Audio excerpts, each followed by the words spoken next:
سرد اليوم بخيز مسلوق. سجلوا الوصفه غتنفعكم في رمضان.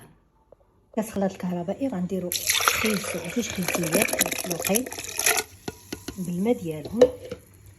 غنضيف واحد المشروب هذا اللي لونه هكا غوز والسكر على حسب الذوق. غنطحن بعدا هاد العناصر. صافي غنضيفو واحد 4 ديال المندرينات منقيين. صافي غنطحنو كلشي.